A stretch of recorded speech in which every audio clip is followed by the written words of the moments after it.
Guys, for today's video, ayan guys, nagagawa ng mga liner. Yan no. Yan yan si Boss Otong. Otong. Yan. Ano ang pangalan no? Ayan guys, oh. Tingnan nyo guys. Kung paano sila gumawa ng pispan na malayo sa dagat. Yan no, ang ganda ng pispan guys. Oh. Dito sa bundok to guys. Pero kayang gumawa sila ng swimming pool ng isda.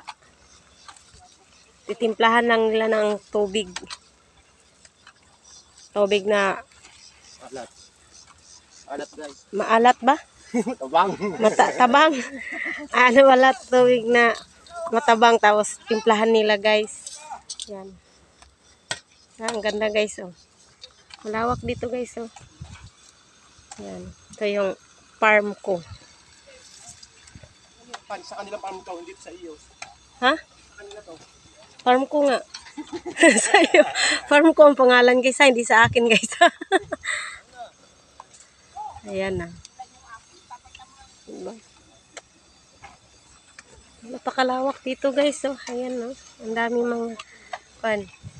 Kaya yung minsan yung iba guys nagtatanong, paano magawa ng pispan sa bundok?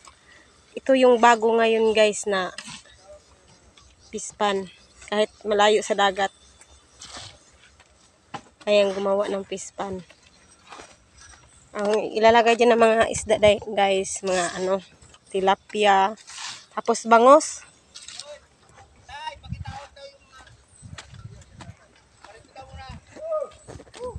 Ayan po guys, ayan.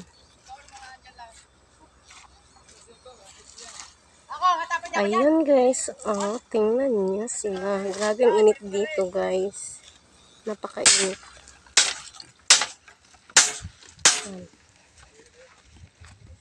Hanggang dulo pa to guys oh.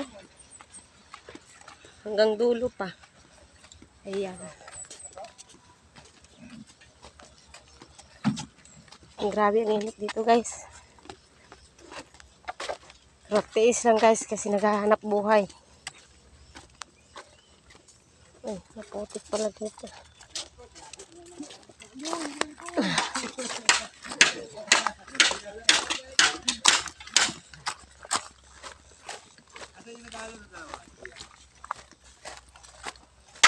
Ito pala magawa ng panliner.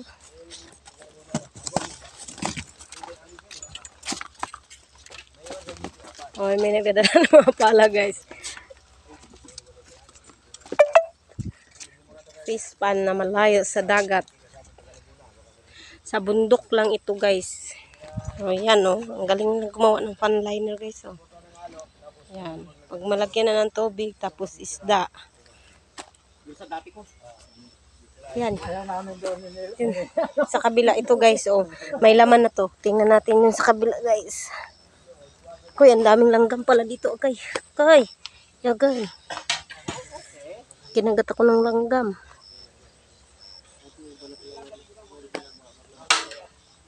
May balat.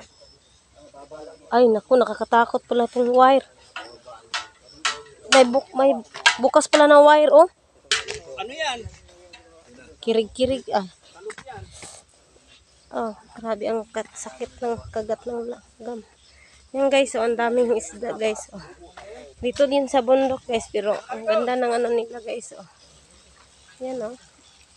Ang daming isda guys. Tingnan nyo guys. Diba? Ang daming isda guys. Oh. See? Ano? Diba? Ang daming isda guys. Ayan. Yan oh. Ang daming isda guys oh. Ayan guys oh. Yan ang forma ng pispan nila guys.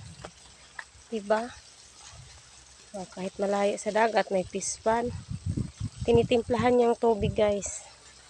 So, isang bisis lang yan titimplahan guys. Hanggang sa mag-harvest na po siya guys. Ayan. Ang daming isda guys oh. Ang lalaki na. Ayan. Hanggang dulo pa ito guys. Hanggang pinakadulo-duluhan.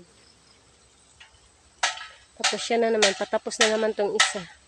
Pag matapos yung isang pan-liner guys, yan, ito turn over na naman namin yan guys. Tapos another na naman, doon na naman pinakadulo. Yan. Isa na, dala tayo ng ano dito, tubig. Ay bukas, magtitinda ako dito ng ano, tubig.